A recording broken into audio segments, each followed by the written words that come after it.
Hello everyone, welcome back. For those of you who are new here, my name's LeBron and welcome to the channel. So today I want to talk to you guys about Thunder Force.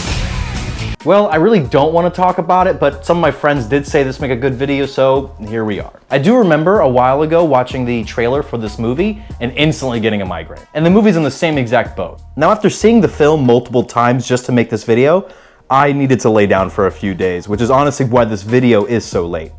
And before we get started, I have to be honest with you guys. There are things in this world that are just too difficult to be done alone. So thankfully I was able to trick a friend to watch this film. Now the best word I can use when describing my friend is optimistic. I would definitely consider him the most optimistic person that I know. And going into this, I knew I was gonna need something more than just an Advil. And being such a nice person, he was more than happy to help me out. And once we started watching the film, as much as he tried to find something good, but at the end we were still both sunken in our seat, coated in the grimy cringe that just came flowing out of this movie. For those of you who don't know, this movie stars Melissa McCarthy. Now personally, I have nothing against this person. She's probably a phenomenal person. I wish the best for her. As far as any movie she's in, I fucking hate her. I can't find her even slightly funny. Her movies make my fucking skin crawl. Now I do remember seeing movies like Identity Theft and Spy and leaving them thinking they were funny. But upon closer inspection, my friend, you'll actually find that Melissa's only funny when she's surrounded by actual funny people. But when she's not paired with someone who can actually carry the film, you get garbage like this. Alright, so before I give myself another headache, let's go ahead and get right into this movie. So the movie opens with terribly boring narration and explains that back in the 80s, a sort of cosmic energy hit the planet and gave a small number of people superpowers. But of course, not just anybody, only people who were classified as sociopaths were even affected by this blast. So basically, the space energy only created supervillains and no superheroes. Oh no, she shoots lasers? What could we do? Anywho, after that, we're introduced to our two main characters. These two rejects, Lydia and Emily. But shortly after this wholesome scene, we get the crazy overused breakup scene, which is basically when two characters out of the blue get into a big fight and are no longer friends, which in better movies can still seem forced. Shut up and pay attention! But in this piece of garbage film, it feels like they're forcing it down your throat. Anyways, we skip forward 20 years and the two characters attempt to meet up at the high school reunion. But after Emily's a no-show, Lydia heads down to her office to try to convince her to go. But when she gets there, somehow she ends up accidentally giving herself the only serum in the world that gives super strength. Seriously, somehow she's left alone in a room where apparently the one and only super soldier serum in the world just so happens to be. Anyway, for some stupid reason, this convinces Lydia to just uproot her whole life and devote herself to fighting crime. You know, it probably would have been nice to see this character grow and then finally come to this conclusion. But no, I guess we're gonna skip that. So of course, this leads to the longest and terribly unfunny montages I have ever seen. Where of course, we get the best comedy this movie has to offer. Did I do that? Did I do that? Did I do that? Pay in the wind. Pay in the wind. Did I do that? Pay in the wind. Did I do that? Did I do that? Did I do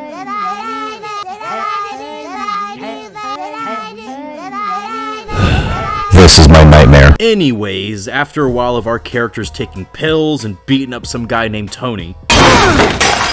Hey, Tony, I swear I'm not gunning for you, man. I'm good. We finally get to see Thunder Force in all its glory. They couldn't think of better outfits than this. Someone designed this, like someone thought this was a good idea. But after donning their outfits, Lydia gets the name Hammer. Gonna be the Hammer.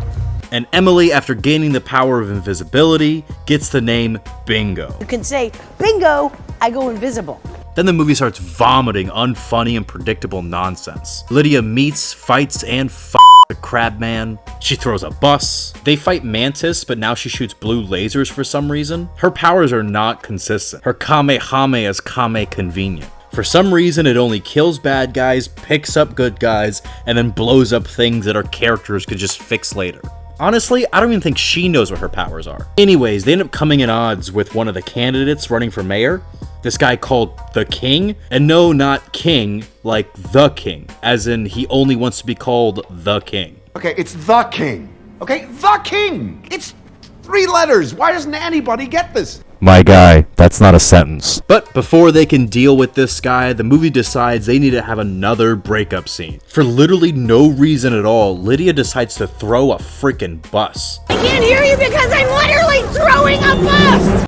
Like, even an idiot, which your character is supposed to be, would clearly see that throwing a bus in this situation would clearly not work.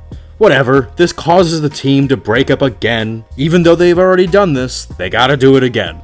But don't worry, because all it takes is Emily to talk to her daughter, who we don't know, in a super forced bonding scene, and Lydia to go sleep with that crab guy we mentioned earlier. Then boom, they're immediately over it and back in full Thunder Force action. Anywho, Thunder Force doesn't skip a beat and immediately goes after the evil guy, who ends up losing the election and apparently gets so upset about it he plants a bomb. But after Mr. Bad Guy shows us some honestly impressive Street Fighter skills, I have the signature move. It's kind of a hug of death thing. You're gonna love it. It's kind of a hug of death thing. You're gonna love it. the characters knock him out of a window so they can go deal with the bomb. And oh my god, this scene frustrates me. I really don't understand what's happening here. First, she says she can't just throw the bomb out of the window because people could get hurt. So instead, she throws the bomb and herself out of the window? What the f***? She says that she thought it out, but I don't think that she did. I've actually thought this one through. No, you did not. It's not like it's a grenade where you can kind of tuck it into you and take the blast. This is like a bomb, like a big bomb. Seriously, look at this thing. She either would have been instantly incinerated or would have just flew right out of the river. You're supposed to be one of the smartest people in the world. How do you not know how bombs work? Honestly, this whole scene is here just so it feels like there's something at stake. But of course, she's fine. God forbid there was any real danger in this movie. So instead, this just makes her look like an idiot. Just throw the bomb in the water. Or just throw it straight up. I'm no bomb expert, but that would have been more visually satisfying than this garbage. Then, after the crowd gets way too hyped for these characters flossing, of all things, the movie ends. Thank God. So in case you can't tell, I hate this movie. Now, I know what you're thinking. LeBron, what could you have possibly hated so much about this movie? They must have had one of the laziest writers in the world to achieve such a mediocre movie. Honestly, I'd be surprised if there was even a script, because a lot of these scenes just drag on. It feels like they just turned the camera on and was like, Melissa, go ahead, go be funny. Haha, go make people laugh.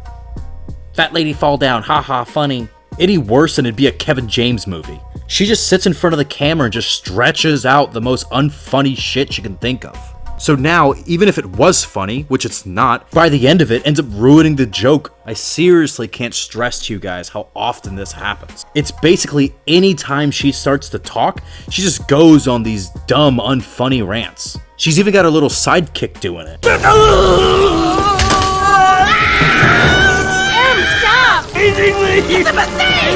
You're not even holding the button. Oh, wait a minute. Oh, wait, is that the writer of this movie? Holy shit. Yeah, you know what? You can keep going. Oh man, he lives? Whoa, got him. This right here, ladies and gentlemen, true MVP of this movie. Right here, baby. And while we're speaking of her sidekick here, who gave this woman the job? This chick rolled a nat 1 in charisma. In other movies with Melissa in it, they usually hire a strong comedic lead that with her charismatic personality she can bounce off of. It's not perfect, but it can work. So you would think that with Melissa taking the lead role in this movie, they would get a strong supporting character who can really bounce off of Melissa. But instead they got this plank of wood. She looks like she couldn't give a damn about what's going on. Like when Melissa takes the only serum for super strength, you know, her life's work, she doesn't give a damn. She's mad for like 2 seconds and then, oh, I'm over it. Despite the fact that they haven't talked in 20 years, with one quick scene, they're just best buds again. God forbid we had a situation where Lydia had to regain the respect of Emily. And the relationship between her and her daughter is so forced. I can't begin to feel anything for either of these characters. You have to understand, she's such a nothing character, they made her invisible. And even when she is invisible, it's no better. She spends the bulk of the movie whining and complaining about everything that happens. She honestly looks like she'd rather be anywhere else right now. Another big issue with this film is I don't understand why they couldn't hire a single person besides Melissa who maybe cared about this movie. Everyone seems just so uninterested. Watch your mouth.